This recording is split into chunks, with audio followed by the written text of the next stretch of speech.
মাধ্যমিক question bank ডাফ অ্যান্ড ডট 2024 পেজ নাম্বার 161 রয়েছে গ্রামার মডেল সেট 9 রয়েছে। তো এখানের কোশ্চেনগুলির সমাধান দেবো আজ।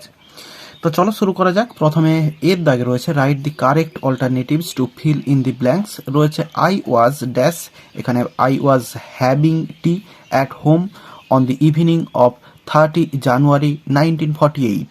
তাহলে 1948 সালের 30শে জানুয়ারি সন্ধেবেলায় আমি আমার বাড়িতে চা খাচ্ছিলাম।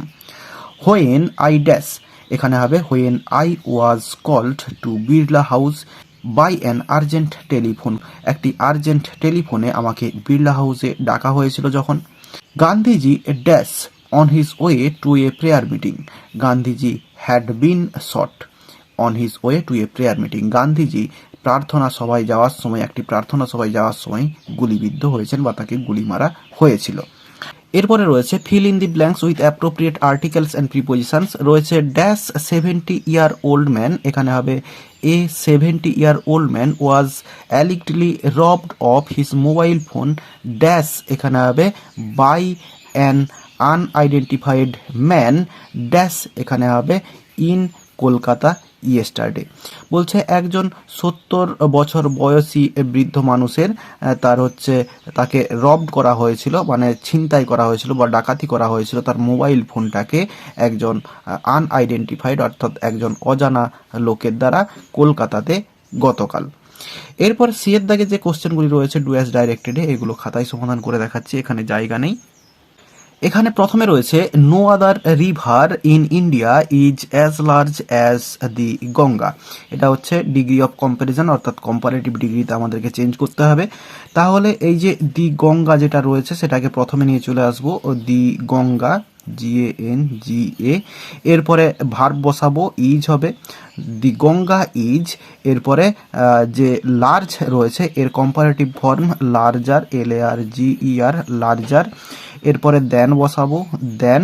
এরপরে any other river RIVER, river in India INDIA। তাহলে অ্যান্সারটা হলো the Ganga is larger than any other river in India. এরপরে রয়েছে the load was too heavy to carry.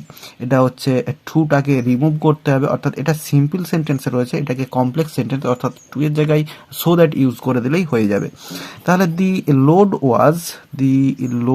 ওয়াজ এরপরে এটা ওয়াজ হবে লোড ওয়াজ, এরপরে সো হেভি,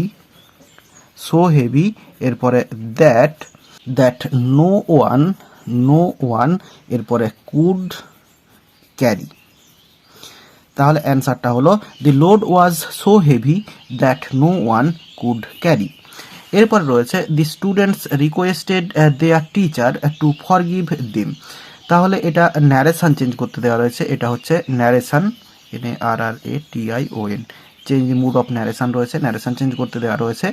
তাহলে দেখো আমরা যেটা রেগুলারভাবে করি আর কি, যেটা ডিরেক্ট স্পিচ থেকে ইনডিরেক্ট স্পিচ করি, এটি ইনডিরেক্ট দেওয়া আছে, ডিরেক্ট স্পিচে করতে হবে। তাহলে আমরা এই যে রিকোয়েস্টেড রয়েছে রিকোয়েস্টেড দেয়ার টিচার, তাহলে আমরা করব এখানে দি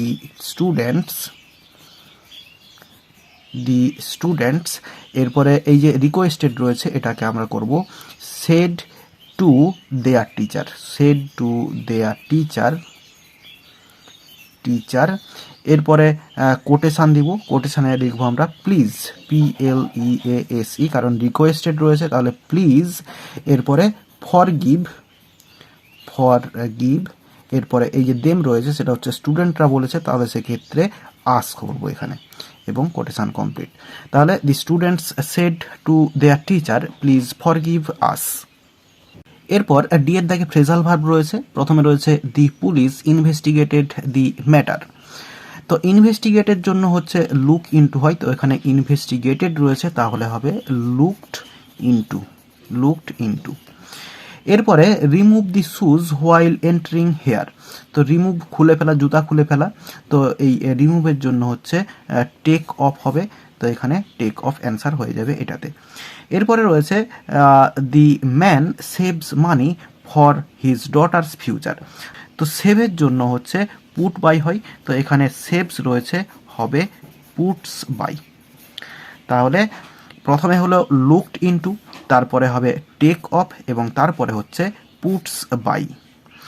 তাহলে এরই সঙ্গে সঙ্গে সেট 9-এর সমস্ত কোশ্চেনগুলির সমাধান দেওয়া হয়ে গেল। আশা করি বোঝাতে পারলাম। ভিডিওটি ভালো লেগে থাকলে একটি লাইক করো এবং বন্ধুদের মধ্যে শেয়ার করো, এবং আমার এই চ্যানেলে নতুন হলে চ্যানেলটি সাবস্ক্রাইব করে পাশে থাকা বেল আইকনটি প্রেস করো পরের ভিডিওগুলি সবার আগে পাওয়ার জন্য। এই ভিডিওতে এতটাই দেখাবে, নেক্সট ভিডিওতে ভালো থাকো সবাই, ধন্যবাদ।